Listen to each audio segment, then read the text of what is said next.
Okay, next we got to get these horns. And like I say, we already test fitted these, so we already have them cut off. Now the one thing that I really recommend is, because when I went to Africa the first time and the second time, I took a lot of measurements, like I said before. The one thing I've found with African stuff, they overboil it 90% of the time, and when they do, that shrinks your horns up when they start to dry. Which in turn, what that means is you're going to have the same amount of bone between the outer eye orbit and where your horn should be. But when your horn shrinks up, you're going to have more of a greater distance there. So what I do on all my African stuff is I set the horn skull a little deeper than what it originally was, and it comes out good, because if you ever trying to rob this the eye skin to match up here, you're trying to compensate where the horn has shrank. You're not going to be able to adjust your eye skin or anything. Nothing. It's going to be out of place. Yeah.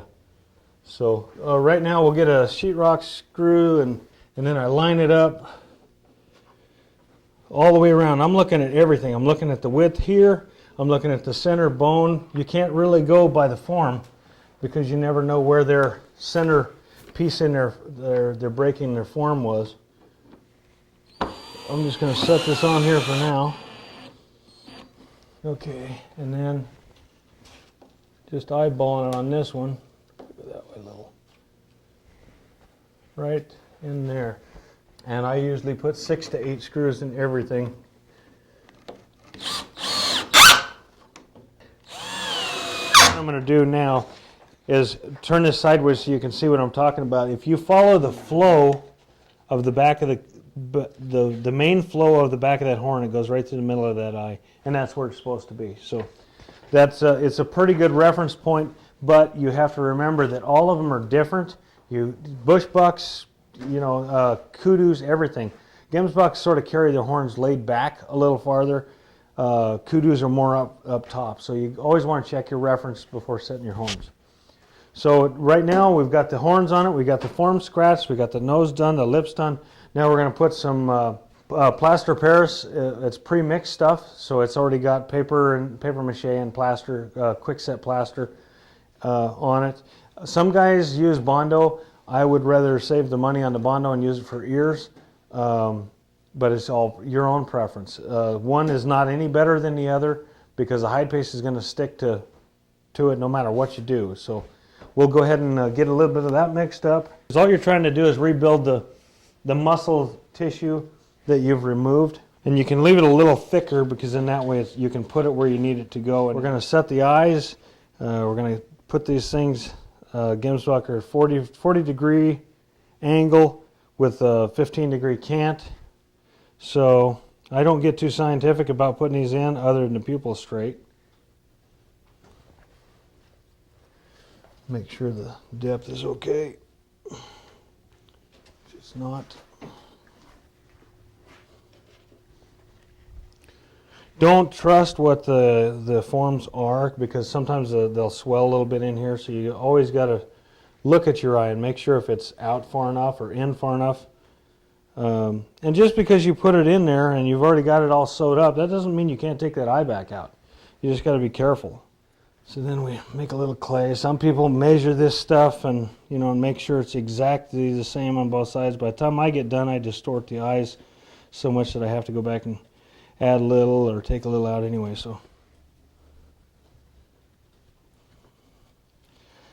okay, when you put your eye in, you just want the basic eye shape. You're not really going for accurate depiction of what it's supposed to be right now. You're just trying to get the thing in there.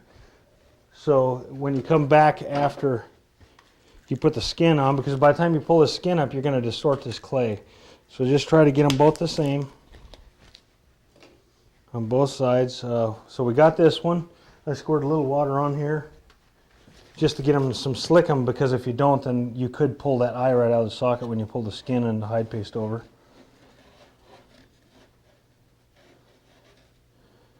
Is the eye and the base of the ear butt is supposed to be right at even with the back corner of that eye, which we're really close right here. I just got to get this ear more up, and then I can roll it back.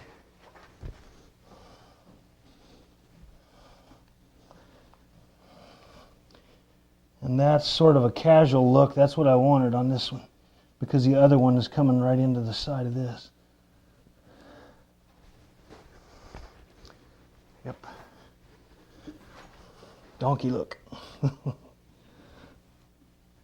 And you gotta just mold your clay around. I might have a little bit of extra clay in this ear butt, so I can work it right around here. And I gotta get this air out of here. There it goes. Now we got that little bubble, or the little bulbous ear ball right down here at the bottom.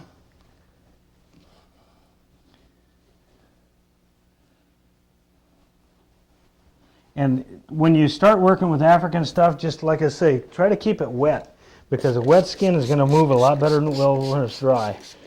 So you can just wet the whole thing down. It isn't going to hurt it a bit. Finally got that air out of there.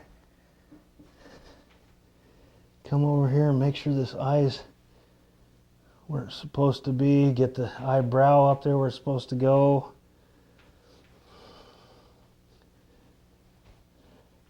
And it just came untucked just a little bit.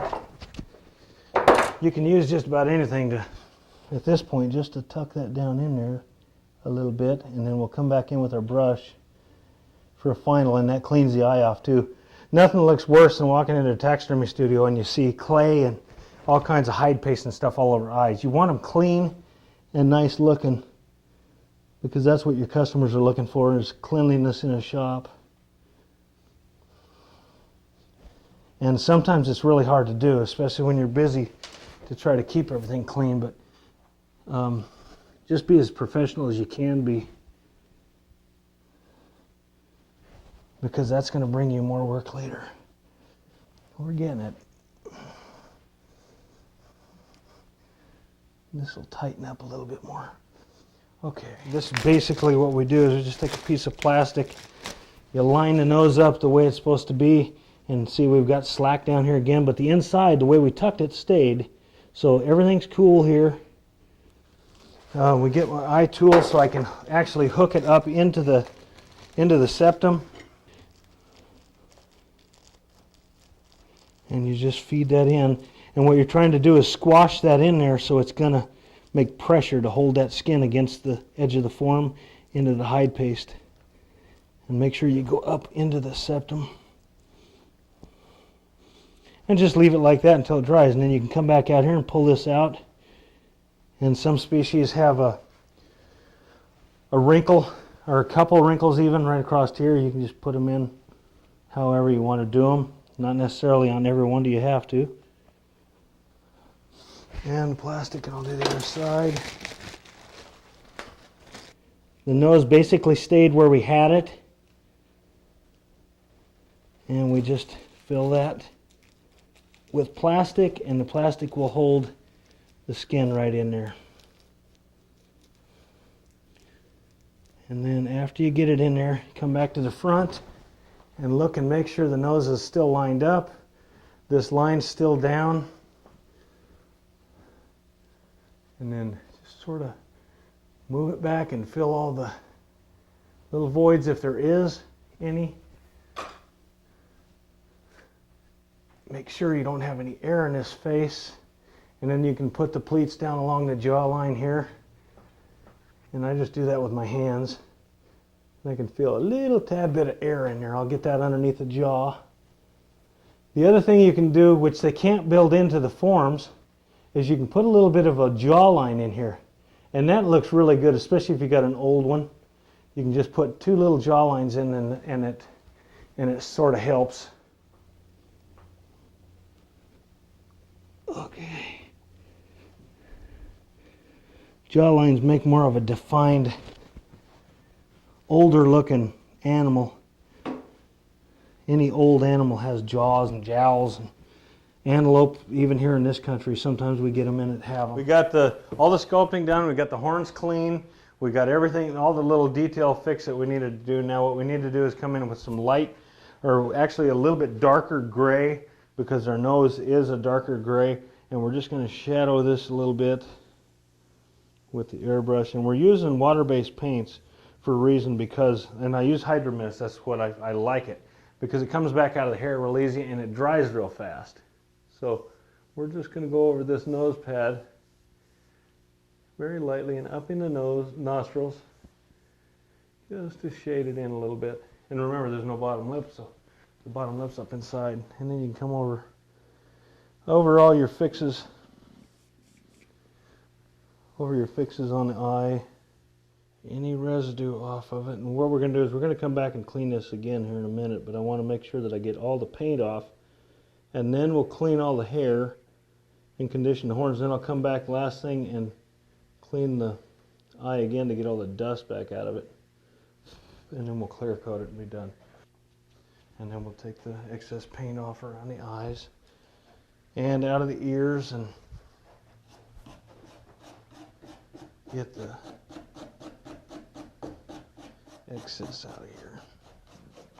Anywhere that you painted it, you might have some residual paint, and there is little hairs down in here in these ears. You just want to try to clean them up so they glow with white, and then it looks a lot better.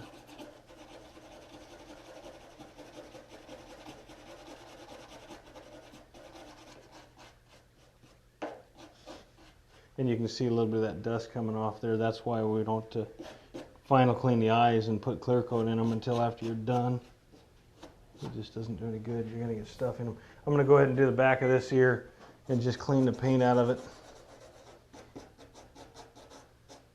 and show you what it looks like now compared to what it looked like before. It's not as bad. It's not as noticeable. Of course, the customer will know, you know, that it was all chewed up, but it's about as good as you can get it right now. So we'll go ahead and clean around these eyes, get this residual paint out of here, take off what you can get, trying not to scratch all the paint back out, and I'll take a rag and wipe around that, come down here to the nose, scrub back and forth, and you're actually taking the hair back, bringing the color of the hair back out of the paint.